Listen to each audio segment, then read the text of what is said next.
Now, unfortunately, that means that periodic visitors also can't enter the room, which means we can't have parents in classrooms. How sad is that? That's terrible. But it's necessary for this year, and so we're going to have to come up with ways that we can get around that. If you're coming by to drop off a lunch or to talk to your student, we can take the lunch to the student. We can pull your child out so that you can talk to them in the hallway. We can get around this a little bit better. We do have a plan for the first day of school, especially for the little guys, because parents always come to that pre-K or that kindergarten class and they stay for a half an hour while your child gets used to being in that room with all of these new people, and we're not going to get that opportunity this year. So this year we're going to start school on the playground. We are going to be we're going to block off the playground half of the schoolyard and ask you to park either in the lot or on the street. And because we've got staggered start times, we're hoping that the parking situation doesn't get horrible. But the pre-K, kindergarten, first and second grade who start at 8 o'clock, so they start arriving at 7:45, we're actually going to have a whole series of tables set out so that the kids know where they're going and they can sit there and maybe start to get some work done and meet each other and things like that with mom and dad right there, so that they have that transition time that's always really needed that first day of school. And they'll spend about a good half an hour out there till about 8:30, really getting used to things and meeting the teacher and getting to know everybody and things like that. And once that's done, then all the kids will follow the teacher back into the classroom. So pre-K and kindergarten, we're looking out for you, and we're trying to help that transition that I know can be very emotional. So let me know if you have any other ideas or any suggestions or anything like that, so that we can make this as fantastic as possible, because school is a good thing. On that first day of school, the older kid teachers will meet them on the playground near their start times. So near 8:15, all of the 3rd, 4th, and 5th grade teachers will be outside with a little sign that says, "I'm 4th grade," so that even new students will know where they're supposed to be while still wearing a mask and just having passed the health screen and staying socially distant. You can at least know where your teacher is.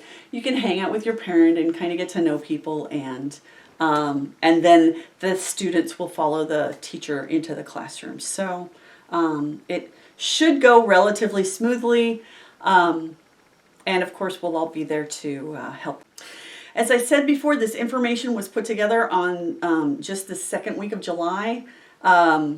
It's done at a time when we saw that social distancing worked, and so they started in June opening up businesses again, and then toward the end of June we saw the peak of 3 weeks after Memorial Day weekend when things started jumping again, and I am expecting another jump in case numbers 3 weeks after 4th of July weekend. So I'm hoping that people stay intelligent in Oregon enough that it doesn't threaten the opening of school in September. I'm hoping that August sees everybody calm down and start to make some good decisions, so that the governor doesn't have any reason to just blanket statement say, no, you can't open school.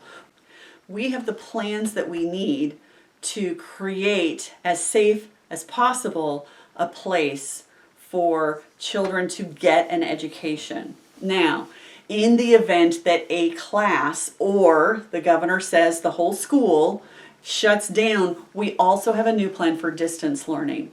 Our distance learning, we will have classes 5 days a week. Every hour we're going to meet for a different class, and the teacher is going to do some instruction, and then the students are going to work on that right there, just like in the classroom. when the teacher would stand at the whiteboard and say, here, this is how you do this. And then the kids work on it and the teacher would circulate. Now, granted, circulating doesn't really work in distance learning, but the teacher's right there to answer any questions.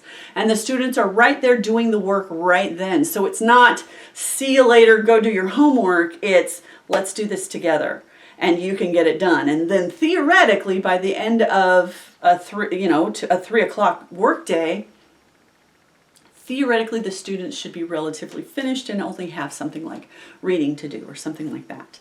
So we are ready to take distance learning to the next level. So it's not up to the parents to create the academic atmosphere. We're going to take that on.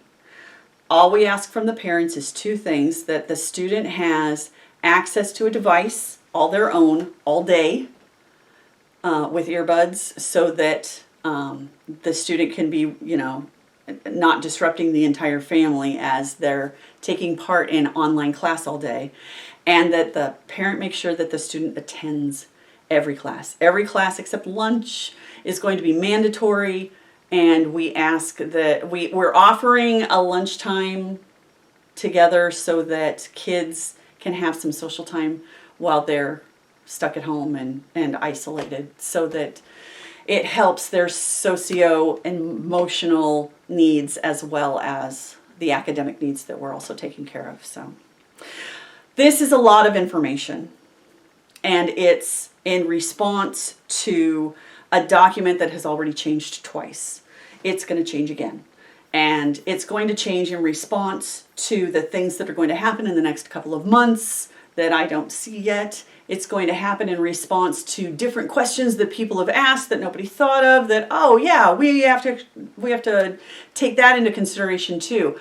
As their documents update, I will update our documents on our webpage. Right now, the documents that I wrote on June 22nd got revamped.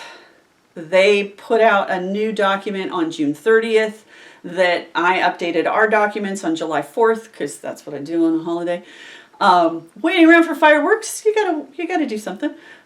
So I will make sure to put the date that everything is updated on that website. If you'd like to go see it, it's got family-friendly pages that explained all of the things that I've just talked about. It's also got access to the big 31-page document, which is all of the protocols, so that you can, if you're the kind of person that wants to know absolutely everything, it is there for you.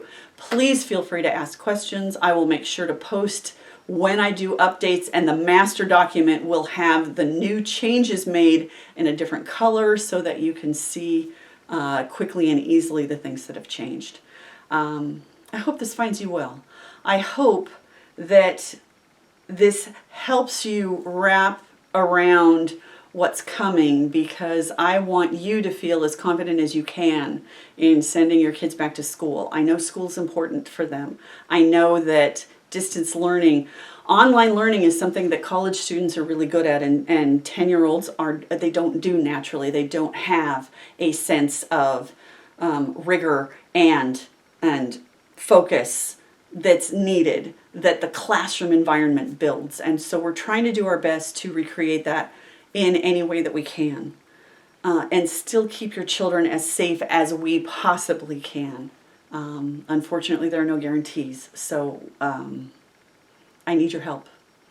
I need you to be diligent at home too, so that we have as much information as possible, so that we don't threaten any high-risk family members. So, thank you for listening. I appreciate your time. I hope you are doing well. Please email me at any time if you have any questions or concerns or additional ideas. I would love to talk with you about it, okay? Thank you so much for listening, and you take care.